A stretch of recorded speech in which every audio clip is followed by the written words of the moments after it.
Prezado candidato, vamos para mais uma aula nossa de Direito Penal. Vamos tratar na aula de hoje do crime de advocacia administrativa, artigo 321 do nosso Código Penal. Acompanhe comigo aí a leitura na sua tela. Artigo 321.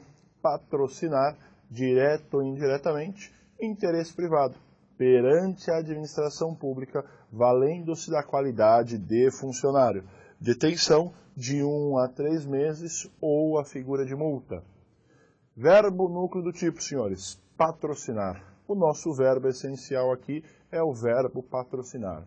É sempre complicado, né, você falar com um advogado o que significa a palavra patrocinar. Exatamente é o trabalho de um advogado, de um profissional dessa área. Nós falamos da palavra patrocinar, significa exatamente isso. Você pegar algo, um problema que é alheio e trazer para a sua esfera de responsabilidade e tentar, de todas as formas possíveis, solucionar o problema para o outro. Então você pega para si a responsabilidade alheia e tente efetivamente consertar e adequar essa situação para a pessoa. Eu sempre brinco com os meus alunos, eu advogo, milito aí principalmente na área de direito penal, nunca entrou um cliente no escritório falando assim, olha, professor, estou contente hoje, vim aqui no seu escritório para conversar com você, para bater um papo. Não, eles vêm no escritório porque roubou, porque furtou, porque fez isso, porque fez aquilo. Esse é o papel do advogado. Pega um problema alheio, traz para a sua esfera de responsabilidade e tenta, na medida do possível, solucionar lá essa questão para a pessoa. Então, o nosso verbo aqui é o mesmo, patrocinar, direto ou indiretamente, interesse privado perante a administração pública. O nosso verbo aqui é o mesmo. O nosso sujeito ativo é o sujeito ativo funcionário público, ou servidor público. Também o sujeito passivo aqui, sem grandes problemas, o senhor já está acostumado nas nossas aulas, é a figura da administração em geral. A administração em geral aqui é o grande responsável por essas figurinhas aqui. Agora, dá uma olhadinha. Vamos imaginar um exemplo. Uma senhorinha, sexagenária já, bastante idade, ela preenche todos os elementos da sua aposentadoria. Tem tempo de contribuição, tem todo o período de contribuição, ela vai até o INSS e simplesmente vai pedir a aposentadoria lá. Ela entrega todos os documentos e o nosso servidor que estava lá do outro lado, olha, simpatiza com a velhinha, fala, nossa, fica tranquila, eu vou lhe ajudar, me entregue todos os seus documentos aqui. Ele vai, tira a cópia de tudo, vai até um outro departamento, coloca a capinha nesse processo, faz o que chamamos de autuação, coloca a capinha, número, vai até outro lugar, pega a assinatura, vai para outro. Depois de um tempo ele volta, olha velhinha, está aqui, consegui fazer todos os procedimentos para a sua aposentadoria. Nesse caso, senhores, por que existe essa figura criminosa? O senhor vai perceber quando o senhor passar no seu concurso que ninguém conhece tão bem o Estado quanto os próprios funcionários. O funcionário sabe onde é bom, onde é ruim, conhece a estrutura como um todo. Então, o objetivo do nosso legislador aqui é evitar com que o funcionário trate os contribuintes, os administrados de maneira diversa. Em homenagem ao princípio da isonomia, deve tratar aí as pessoas, os munícipes, os contribuintes, os administrados de maneira equilibrada, de maneira equilitária. A figura do verbo, novamente aqui no verbo, o patrocinar, ele pode ser feito de forma direta, o próprio servidor fazendo, ou de vias indiretas, pedindo para que outro o faça. Agora dá uma olhadinha na sua telinha, dá uma olhadinha, acompanhe na sua tela. O senhor está vendo aí, dá uma olhadinha, acompanhe, patrocinar, direto ou indiretamente, interesse privado. E eu acrescentei para os senhores aí, na minha tela está aparecendo aqui em roxo, de legítimo. Por que coloquei para os senhores a palavra legítimo?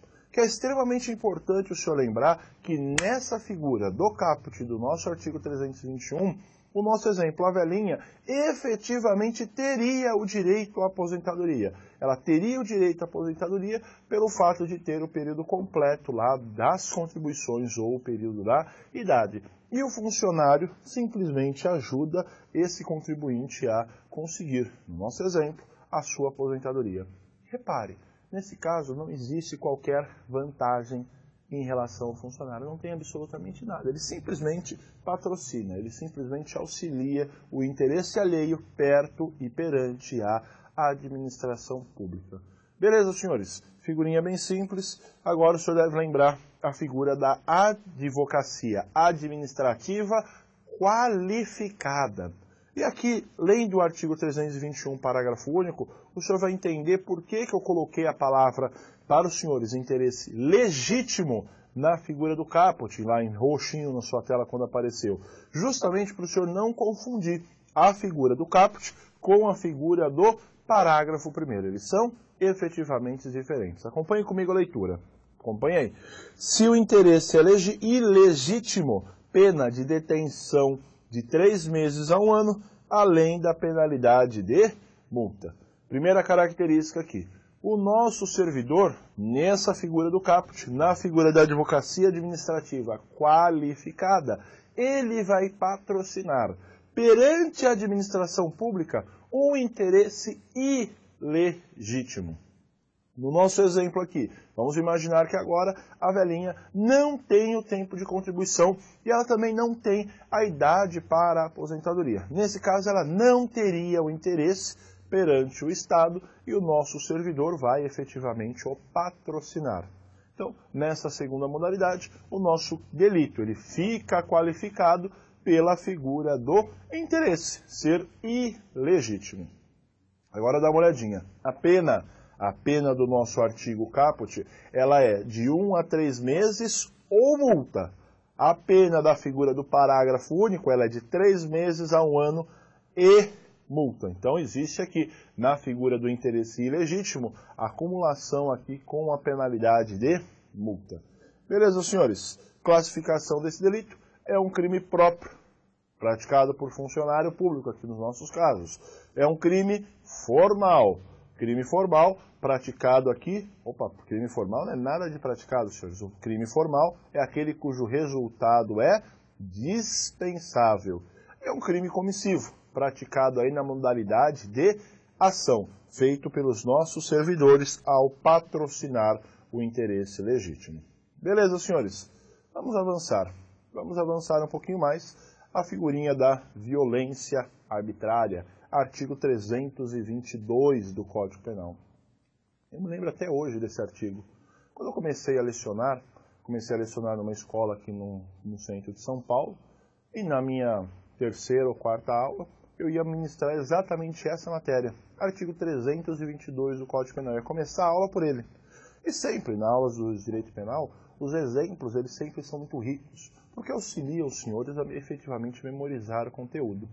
Em relação a esse dia, eu estava no meu carro, andando ali na regiãozinha do centro de São Paulo, uma avenida bem larga que liga o bairro onde eu moro até o centro.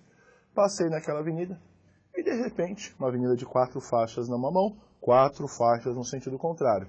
Eu vi parado na transversal uma viatura da Polícia Militar lá, viatura com a porta aberta, e vimos aquela situação, um meliante com as mãos para trás, algemados de cabeça baixa. Estava exatamente nessa posição, cabeça baixa. E repare, a porta da viatura estava aberta e o nosso sujeito estava de costas, assim, cabeça baixa, olhando para baixo. Na sua frente tinha um policial militar. Estava discutindo com ele, o farol abriu, o professor passou.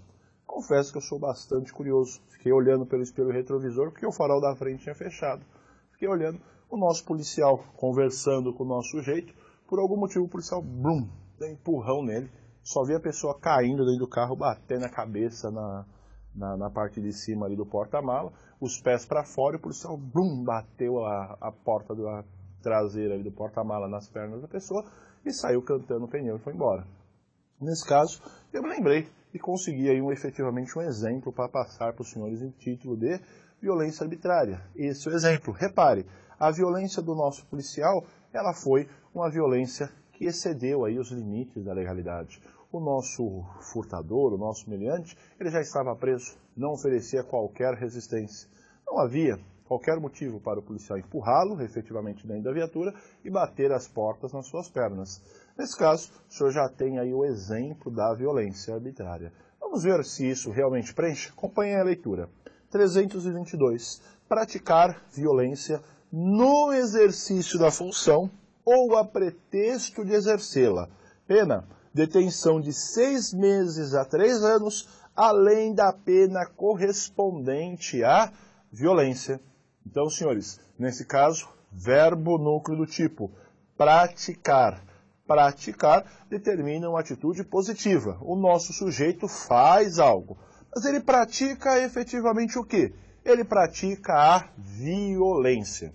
Quando falamos em violência, senhores, ela abrange desde a vias de fato, abrange lesão corporal e abrange também a figura do homicídio. Então, a violência, no sentido mais amplo aqui da sua concepção. Vias de fato, lesão corporal e também a figura do homicídio. O nosso sujeito ativo, ele pratica essa violência no efetivo exercício da sua função ou querendo exercê-la. E repare, essa violência, no nosso exemplo, ela é uma violência arbitrária. Por que, senhores, é uma violência arbitrária? Porque ela extrapola o limite da legalidade.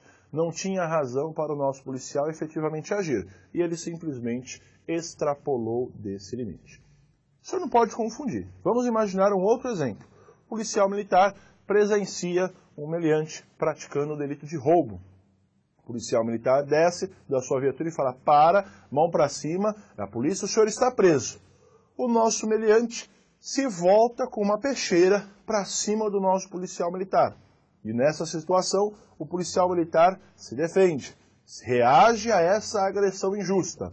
Nesse caso, o nosso policial, caso ele aplique a violência, tão somente para evitar uma agressão contra si, ele está efetivamente agindo dentro dos limites da legítima defesa. Entretanto, ele deve utilizar essa violência de forma moderada, de forma a evitar que ocorra uma agressão para si ou para outra.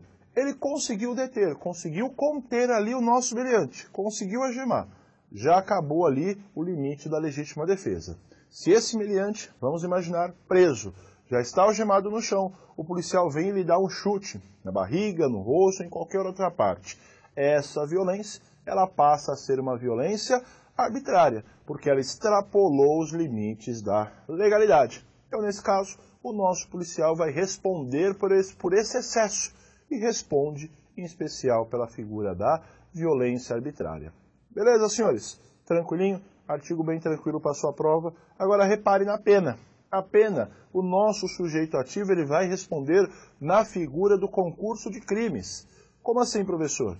Ele praticou, ao mesmo tempo, a violência arbitrária e a lesão corporal, e o homicídio, ou e as vias de fato. Então, ele vai responder pelo artigo 321, se ele conseguiu lá, alcançou a lesão corporal, mais o artigo 129. Se alcançou ali a figura do homicídio, 321 mais a figura do artigo 121 do nosso Código Penal.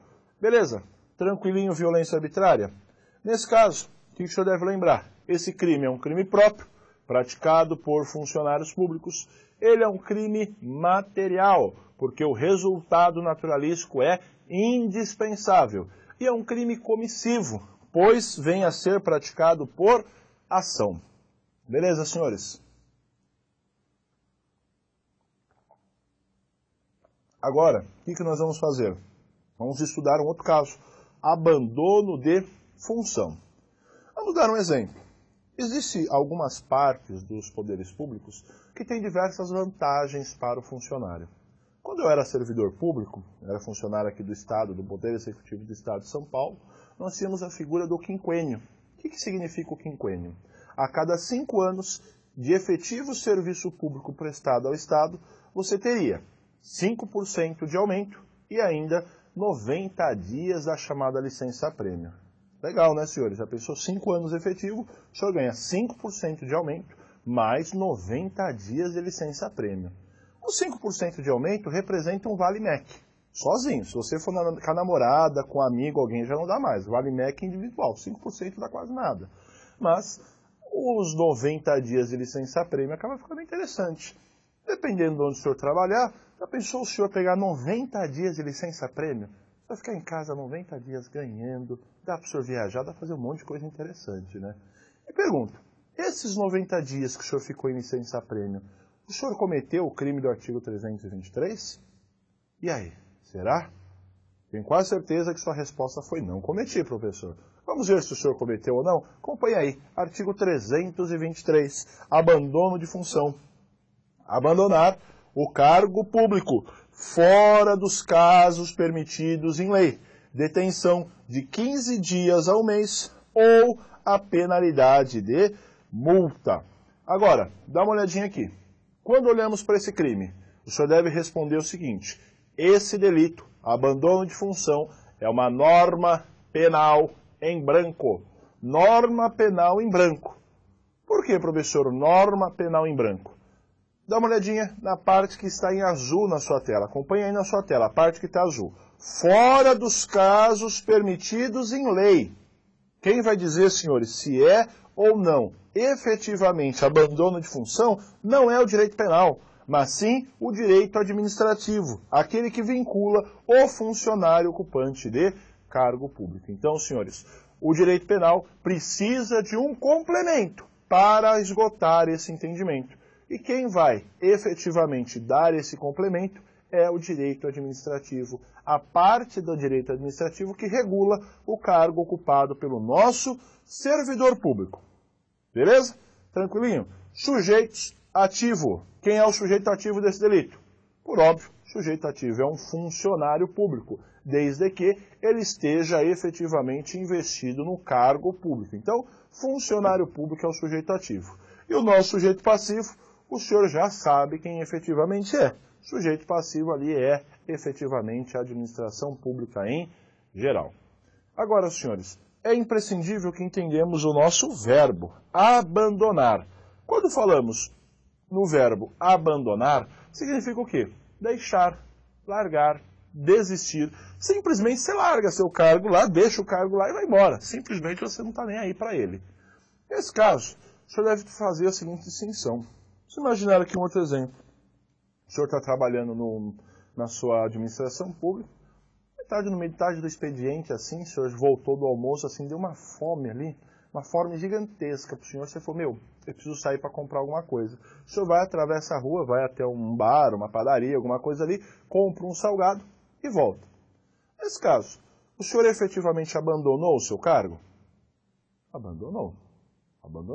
Mas, para que o senhor configure o delito do nosso 323, o abandono de função, é imprescindível que esse tempo que o senhor abandonou, ele seja juridicamente relevante. Seja um tempo do qual traga efetivamente um prejuízo e que o nosso direito administrativo entenda como se fosse um período relevante. Então, é analisado casuisticamente, sempre com base nos estatutos, nas legislações, nos regulamentos, que vão disciplinar aí a forma como o servidor vai exercer o seu cargo ou a sua função pública. Agora, o que mais o senhor deve lembrar? A figura do parágrafo 1º do artigo 323, que é a figura do abandono de função qualificado. Dá uma olhadinha, acompanha aí. Se do fato resultar prejuízo público, pena detenção de 3 meses a 1 ano e ainda a figura da pena de multa. Então, senhores, o que qualifica o nosso delito, o que faz com que a sua pena base fique maior, é efetivamente a existência de um prejuízo público. O nosso funcionário, ao abandonar o seu cargo, ele causou um dano, causou um prejuízo ao Estado. Então, qual é a construção que temos? O mero abandono do cargo, sem qualquer prejuízo, caput do 323. O abandono do cargo com consequência de prejuízo ao erário, nós temos a figura do abandono de função qualificada. A nossa figura aqui, 321, parágrafo 3º. Então, o nosso delito fica mais grave pelo fato de ele ter causado aí, efetivamente, um prejuízo ao erário. Por último, vamos ver o abandono de função também qualificado. Mas esse artigo aqui ele é um pouquinho diferente. Acompanhe a leitura aí na sua tela. Se o fato ocorrer em lugar compreendido na faixa de fronteira, detenção de 1 a 3 anos e ainda a pena de multa. Nesse caso, senhores, o que qualifica o nosso delito é o fato do nosso servidor ter abandonado o seu cargo na faixa de fronteira. Na faixa de fronteira. Agora eu pergunto para o senhor, pare um pouquinho. Quem é o sujeito ativo dessa figura do parágrafo 2º? É qualquer funcionário efetivamente? Pense, aluno, pense, aluno. Por óbvio que não. A pessoa que vai aqui efetivamente cometer a figura do parágrafo 2º é o funcionário que trabalha de uma forma ou de outra na fronteira. Ele tem dever legal de cuidar das fronteiras. Em especial, os funcionários federais. Em regra aqui a Receita Federal, em regra aqui também a figura da Polícia Federal, que tem o dever ali de zelar e cuidar das fronteiras brasileiras. Beleza? Tranquilinho, senhores. Agora faz o seguinte, acompanhe comigo. Eu quero que o senhor olhe aí na sua tela a pena dos nossos artigos. Acompanhe o seguinte, o senhor vai entender o que é a figura do qualificado. Quando falamos da pena base, é a pena prevista no caput do nosso artigo. Olha aí, a pena base do abandono de função. Detenção de 15 dias a um mês, ou pena de multa, Então essa figura é a nossa pena base. Essa figura é efetivamente a pena base do nosso delito. Agora repare, dá uma olhadinha na pena do artigo 321, parágrafo 1º. Acompanhe a pena, olha só a pena. Detenção de 3 meses a 1 ano e multa. O senhor reparou? Olha o que aconteceu com a pena base. Ela deu uma esticada. A nossa pena base, que era de 15 dias a 1 mês ou multa, ela passou a ser aqui de 3 meses a 1 ano e multa. A pena base esticou. Toda vez que o senhor vê essa questão, o senhor vai falar que está diante de uma qualificadora. Belezinha? E dá uma olhadinha por último, na figura do parágrafo 2º do 323. Detenção de 1 a 3 anos e multa. A pena base esticou mais um pouquinho. Estamos diante de um outro delito qualificado. Beleza, senhores? Agora, classificação do artigo 323. Ele é um crime próprio, praticado por servidores. Ele é um crime formal, pois o resultado naturalístico é dispensável. E ele é um crime omissivo, um crime praticado por omissão aqui do nosso servidor. Beleza? Vamos avançar mais um pouquinho. Outra figurinha aqui. Artigo 321. Exercício ilegal, antecipado ou prolongado. Acompanhe aí. 324. Entrar no exercício da função pública antes de satisfazer as exigências legais ou continuar a exercê-la sem autorização depois de saber oficialmente que foi exonerado, removido, substituído ou suspenso. Detenção de 15 dias a 1 mês ou a penalidade de multa. Vamos dar uma olhadinha aqui, senhores.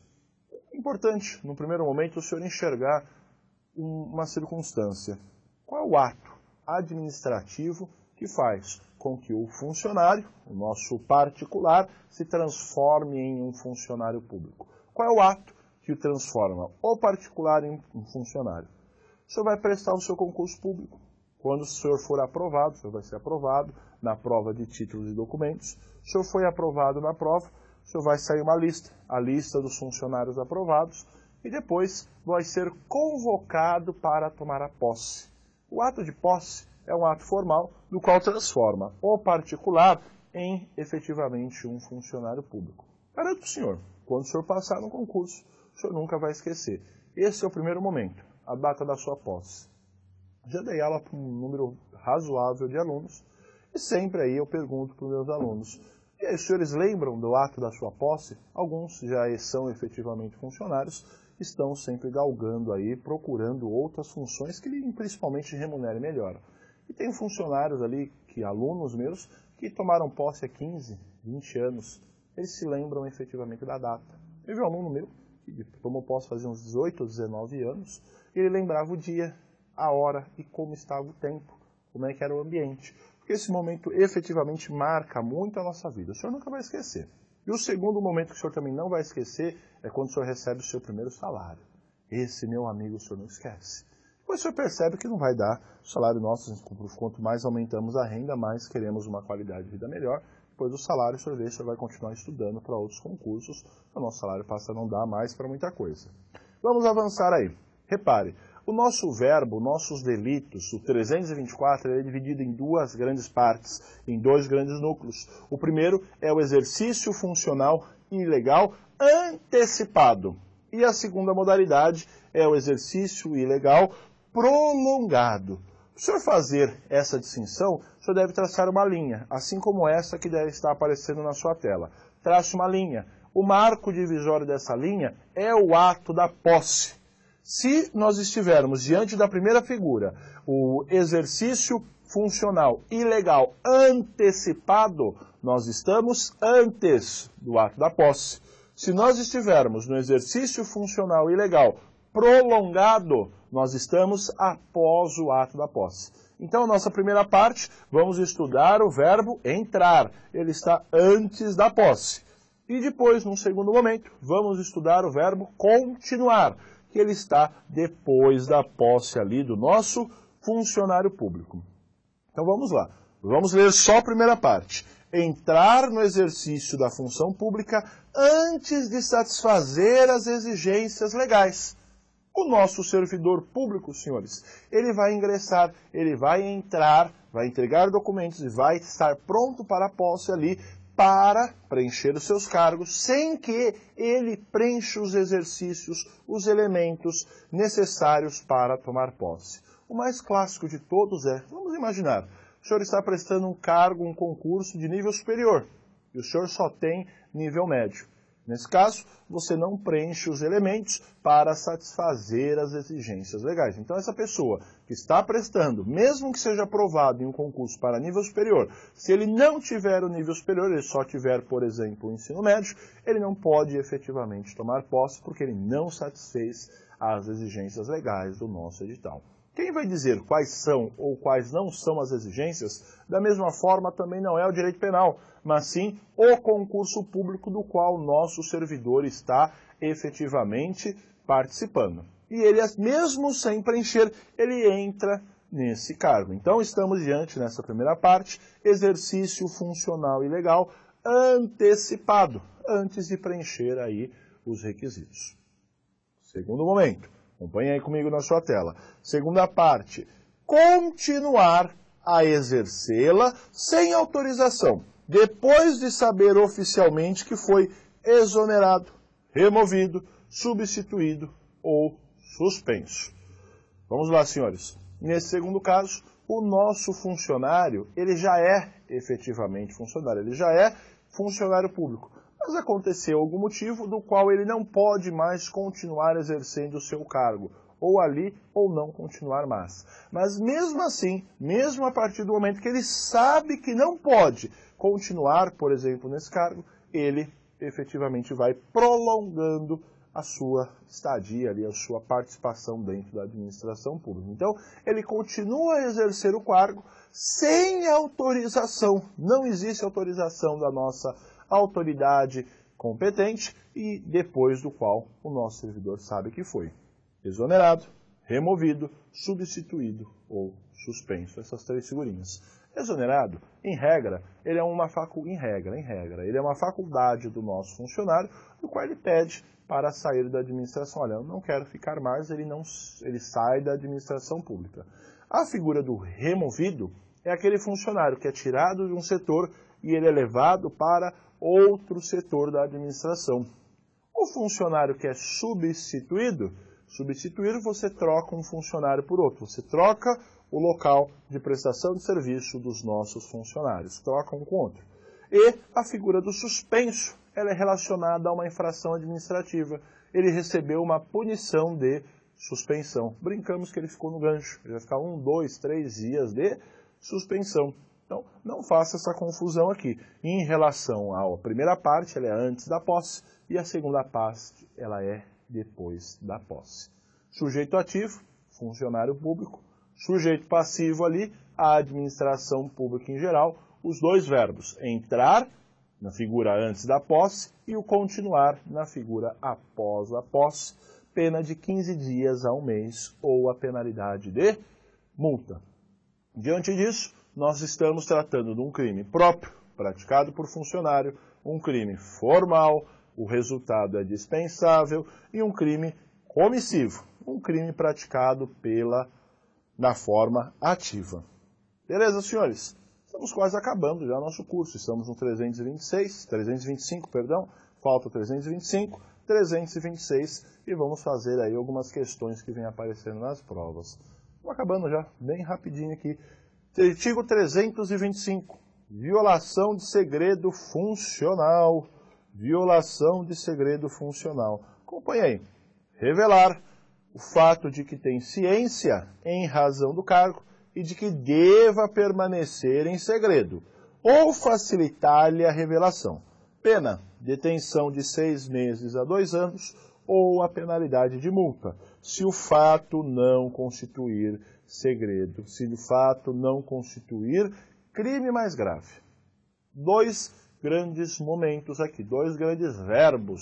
Primeiro, o verbo revelar, depois o verbo facilitar. Quando tratamos do verbo revelar, significa o nosso fato, o nosso funcionário, tornar público, pegar algo, um segredo do qual ele adquiriu, no exercício da sua profissão, pegar algo que é segredo e tornar público. De revelar é mostrar para os outros, cujas pessoas para as quais ele mostra não teriam autorização para efetivamente conhecer. Então, revela fato de que tem ciência em razão do seu cargo. Essa parte é importante, porque, senhores, ele só vai ter ciência desse segredo profissional, desse sigilo funcional, se ele for funcionário ocupante daquele cargo efetivo. Se ele estivesse em outro setor, por exemplo, ele não teria conhecimento desse segredo. E, por último, é imprescindível que o fato que ele está revelando, ele deva ser algo que efetivamente deva ser segredo. Por que, senhores, ele deve revelar algo que seja segredo? Se ele revela algo que não é segredo, ele não comete a nossa infração. Ele deve revelar algo que efetivamente, por disciplina, por força de regimentos, por força de mandos, etc., deva permanecer em segredo. Então ele comete a infração quando revela esse segredo sem autorização da nossa autoridade competente, sendo que ele adquiriu e tomou ciência desses segredos por força do exercício do seu cargo, emprego ou função. E a segunda parte, facilitar-lhe a revelação. Quando falamos na figura do facilitar, facilitar significa o quê? Diminuir as barreiras de proteção. Facilitar significa tornar fácil, deixar mais simples para que outro efetivamente revele. Então ele facilita a revelação, ele diminui a barreira de proteção para que outros revelem esse segredo. Tanto na primeira quanto na segunda, o nosso funcionário aqui vai responder por essa infração. Dá uma olhadinha, cuidado. Tanto o verbo revelar, tanto quanto o verbo facilitar, o que o nosso funcionário divulga é um segredo funcional, um segredo do qual ele adquiriu em razão do cargo. E a nossa doutrina vem afirmando o seguinte, não basta ele revelar um segredo. Esse segredo que ele revela deve efetivamente ter uma potencialidade lesiva, ele deve ser e trazer um potencial dano ao Estado ou também a terceiros. Beleza, senhores? Só isso aqui, ó. Sujeito ativo, funcionário público. Sujeito passivo, a nossa administração pública em geral. Aula que vem, vamos esgotar aqui o nosso assunto falando da violação do segredo profissional qualificado. Beleza, senhores? Até o próximo encontro. Um grande abraço a todos.